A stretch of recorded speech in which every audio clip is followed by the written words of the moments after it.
Hello, this is LS540, and today we're going to review the collection scan that you did in your local libraries. I think it's as you know, my teaching philosophy and my learning philosophy is about constructive learning. And reading your scans was a great experience because I learned a lot of what it is available in your communities. Also, I didn't do it, but I think I'll do it next time. Or even as I said before, if you're interested in doing some research, it would be very interesting to do a what I call a connection between the diverse populations that are in your community, the collections that you can find in the libraries that serve those communities or that community, and the services that are available to serve the community. I think they should be ideally, in the ideal situation, and this is true with every library. Either if it serves a diverse community or not, they should be everything should be aligned in terms of how's your community, what is your community, who is in your community, what groups are in your community, the collection that you have in your library holdings, and the services that you are providing to your community. Ideally, everything should be aligned in order to serve better the community. So that's something that I've been learning from listening to you, from reading your comments, from reading your homework and your scans. And I'm thinking, well, this may be a good idea because I haven't heard this or read this before, but it has come to me as okay, this is a good research project. So if you're thinking about doing the research option in the program, in our program, in the master's degree, probably this is something that you could think of to find out if the collection and the services that your local library provides are aligned with the community or with the groups that live in your community. Okay. I think it is very, very interesting. So please think about it. And even if you're not taking that, you're doing the internship instead of doing the research project. If you want to participate with me in such a research project, I will be happy to do that. We can do a poster presentation, maybe locally or nationally in ALICE, maybe next year. It's too late for the coming up ALICE, which is in Philadelphia in January 2014. Submission is closed already, but we may think about 2015, January 2015, and presenting a poster or even a research or even submitting a paper. And one idea that I have is that we could check if the collections and the services are aligned with the diversity within your community. Okay, that's an idea. If you don't want to pursue that, that's fine. But I think I'll pursue that. But of course, I will need other collaborators. So think about that. And this is the most amazing thing, and that's what I love so much. And it's not mine, of course, but the approach that I take in teaching and learning is that it's through you that I see many new things and I learn new things too. And hopefully the same thing is happening to you too. Okay, so this time around in the class, as you can see, I didn't use the Dropbox for the first scans, because the idea was that we could all read the other submission. Okay, and that's what I have been doing, and that's what brings about more ideas on research and on librarianship. So let's review what we have in terms of your collection scans. Okay, but please take into consideration what I'm offering you, that we as many of you, we could participate in doing this research and see how well aligned are services, programs, and collections with your community. That would be the research topic: alignment of services, collections, and programs that serve a community, a local community. Okay. We found many of you mentioned, or some of you mentioned, that you were able to find a collection on women's issues, small collections, and some of the topics that were covered were feminism, family issue, and gender roles. And that I thought that was very interesting because, as I said, when we think about diversity, we have to think in a broad sense. It's not only about cultural or national background or ethnic background, but also in terms of gender and religion, social economic status, etc. So some of you found a collection on women's issue. And these are the topics that I was able to identify in your scans. Family issues, of course, and family I think is connected to men and women, and to all of us. Either we are parents, or we are children, or we are nephews, but we are connected within a family. And some of the issues or some of the topics that I was able to identify in your scans was child care, toxic parenting techniques, and of course, if you are or you have been a well, you never have been a parent. If you are a parent, because you always will be a parent, we parenting, at least in my case, is something that you learn on the job. I wish I had some training to be a parent so I wouldn't make the mistakes that I have done with my kids. And I hopefully they will forgive me one day. But I'm sure some of you who are parents have the same issues. But there are some books that and resources that help you to be a better parent. I guess I didn't take a class or read about parenting, and so I've been trying to. I do like everybody else, try to be a better parent every day, but it's not easy. Home health care and caring for the elderly. That's another big issue here in the U.S. now that we are all becoming older, and there are going to be more and more elderly. And of course, how to care for the elderly. It's a very hot topic and important issue. And it will be, or it is already, one of the main industries in terms of health issues and family issues and so on. So there's a lot of jobs in terms of the elderly. And elderly, by the way, is also a group of people that should be serviced by the library, especially, of course, by the public library. And we should have not only special collections designed for the elderly, and I think we have some later, but also services too. Like even taking the books or the magazines or or movies to their homes or to their or wherever they are staying. So the library should reach out for the elderly who either don't have a connection to the internet, don't know how to use the internet, or have a mobility problem. So that's something to keep in mind when you do your service scan. Social economic status too, and here of course I didn't I'm taking into consideration whichever social status you'll be, if you're unemployed, if you have if you're a businessman or a businesswoman, if you're in the age of retirement, etc. And most of the scans mentioned that there was some titles or in the collection for different social economic status, from the unemployed to the business person. This is very important, of course, job seeker manuals and developing CVs and resumes is one of the services that the library may offer to the community. Okay, especially where there is a lot of unemployment or underemployment.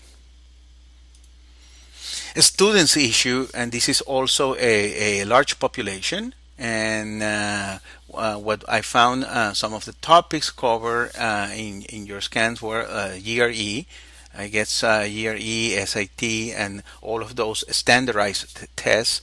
There are many manuals and textbooks and other software packages on how to take those tests and do it successfully. Also, the GED, and I think this is the GED and self-teaching high school education. I guess they are two topics that are very close to each other, and of course for the young people, and it's also part of the students issue, or I just put it here, is the vocational jobs. So we found in some scans a collection of vocational jobs, GED, GRE, other standardized tests, and self-teaching high school education.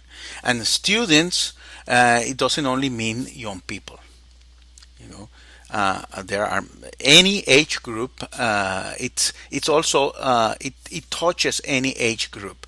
You may be young, and of course you may be a student, but you may be old. I'm still a student. I'm not formally doing any studies, but I do studies informally. Okay. For example, I study guitar. I love to play the guitar, and I'm studying guitar. I don't have a teacher, a guitar teacher, but I do self study my guitar, for example, and so I'm an old student, and so student crosses, every age group.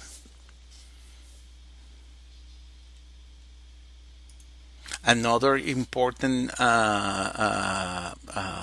collection that we found is religious collection, and here it was amazing that of course there were Christian, and this is mostly a Christian nation, so there must be a large collection of Christian titles, but we have other faith too that are Americans too.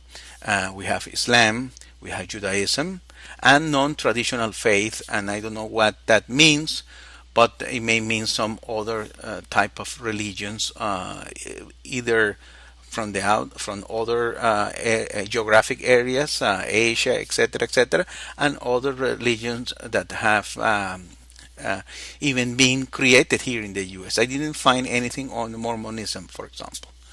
But I'm sure that if you had done a scan in Utah, for example, in the Utah Public Library, you will find a lot of text on, and not only text, but other resources on Mormons, for example. So it is very important that libraries carry different resources on religion, on the religion topic, because there is a large diversity in terms of religion in this country, and I think that is great. Being able to profess your own faith freely is something that we really have to cherish. Of course, this is more a what we think when we think about diversity and multicultural. We think about nationality, language, and ethnic background. And some of you mentioned Russian collections, Spanish collections. Of course, Spanish speaking, it's a large majority. But let me say something here that it's very interesting too. And it has to do with the library, but I heard it in terms of on television. I think it's related to libraries, or at least to information resources. And the issue now is that, of course, we have a large Latino population in the U.S. I don't know, but there are a few millions, and I think in the map that I posted before, I don't know, we can see that the Latino or the Spanish-speaking population is large. However, we have to make a distinction, and this network, this television network, is a Spanish television network, is already planning to deliver content in English for Latino or Spanish American because what they have found out is that after the first or second generation, the Spanish language is lost. However, the Spanish heritage is still there in terms of cooking or dressing or music, etc. And they are losing a lot of television viewers, because the new Latino generation do not speak Spanish, so they don't like to watch the Spanish or the Latino networks. I think there are two main networks here. I don't watch it either because I don't get it in my cable, but I believe that there are two main large Spanish speaking networks in the US. But they are losing viewers because the newer generations don't speak Spanish, though they may enjoy and cherish their Spanish heritage, the Latino heritage. So they are thinking about opening new networks or TV channels that have Spanish content in English. When I said Spanish, I didn't mean the language. I said Latino content in English.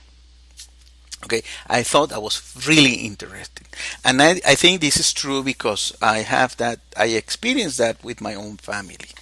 My two kids, who are a first generation American, they speak Spanish at home, not very well, even though my wife and I try to speak Spanish to them all the time. But of course, they may speak a little bit and they may understand it fairly well, but they don't know how to read or write because they do mostly the writing and reading in English.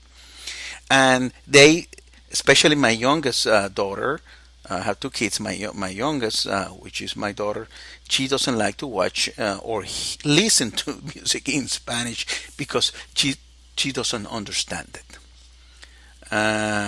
And so she'd rather listen to music in English and speak in English and read English things, not in Spanish. So I think that's we're trying to make them bilingual, but it's not easy. But I think it is interesting that in the future she may not be very proficient in Spanish once we are gone, or when she moves out, or when she marries. But she may like to experience some of the Latino culture.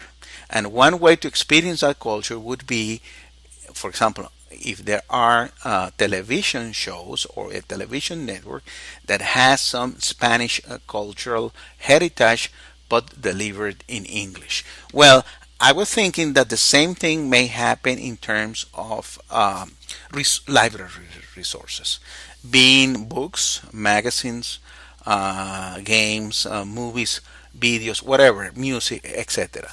That maybe in the future the Spanish collection, or in terms of language, the Spanish language collection may be replaced by a Latino collection in English. Okay, so it may have some of the what makes the Latino a community, but it will be delivered in English. So we will have books or fiction, non-fiction, children's book, videos, games, movies, etc. About Spanish culture or Latino culture, or books on cooking, or whatever cultural manifestation, but they will be written or English spoken. So let's think about that. The same, of course, with every other nationality. We have Japanese in this example, Bosnian, etc., Somali, or whatever. But I think that's what it will come in the future, because we will, all immigrants will soon or later learn English. Well, if I'm like me, of course I speak Spanish better than English, but my kids speak English much better than Spanish. So their children will lose my language. So, but they will still like to know about, cooking in the Spanish way.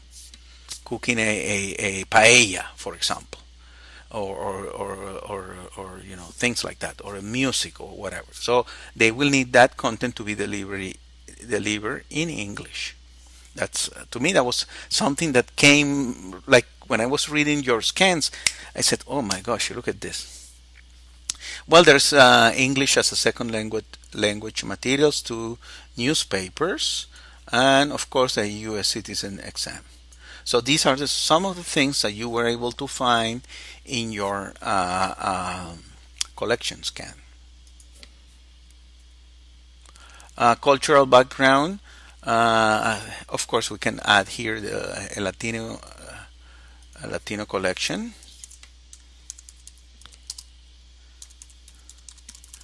Well, we have, of course, an African American collection and a Latino collection, and this is what I think is going to be in English in the future. So let me put a question mark. Okay, this is what I was talking about, and I find this very interesting. Age, of course, we have different age groups. We have children, and that's part of our diversity. We have teenagers, we have young people, and of course senior collections. And we have teens. Well, some of the things that we were able to find in our scan were like video games, CDs, DVDs, music. For children also DVDs, audiobooks, children's book, senior collection, especially with large prints, etc. And some of the topics for the seniors were retirement, traveling, enjoying life, etc., exercising, and so on. Health issues, and this is very important, large prints. When you have seeing problems, or audiobooks, if you have also problems seeing. I love audiobooks, by the way. It's a very relaxing to me, not having to read a book, but just to listen to the book. So I think it's a great way to deliver content. Reading machines, drug addiction, sign language, etc. I'm sure there are more topics covered in terms of health issues, but those were the ones that I was able to identify. Another very important collection, I think, it's the genealogy and the local history collection. And that's also a hot topic in librarianship because it has become a major interest of people to know or to search, ancestors and how they came to the U.S., or if they have some Native American roots, or if they have also African roots, etc., etc., etc. So it has become a very hot topic in librarianship to have a genealogy collection and, of course, a local history collection too. And it is very important for many public libraries to have a good collection of these resources. Sexual orientation, GLBT, is very, very important too in some communities. In other communities, I found that you couldn't find anything on that regard. But there were some of you that were able to find a good collection on, for example, GLBT parenting, GLBT families, and on health insurance and other legal issues too. Okay, and so this is becoming increasingly important to have a collection on GLBT or alternative sexual orientations. By the way, it was these are some of the questions. I don't remember who wrote this, but I think they were interesting questions. In the case of this person, she couldn't find a gay. She asked, where was the gay fiction? I don't know. She couldn't find that. How about more biographies of famous Latinos, for example? What about ethnic cookbooks? What about more representation of other cultures in art, music, and travel? And these are some of the questions that I found really interesting. And I think the person who did this question realized that the collection in the library was not aligned with the diversity in the community. Okay, because these questions have have a sense when you have gays or you have Latinos or you have other ethnicities in your community, but and then when you go to the public library, you don't find any resource that is serving that community. Also, I think this is something that I always like to emphasize, and I have already said that in the past, but I guess I repeat myself many times, and that's what teachers do all the time. We have to think that there are resources that those don't have to be diversity specific. Okay, that work for everybody.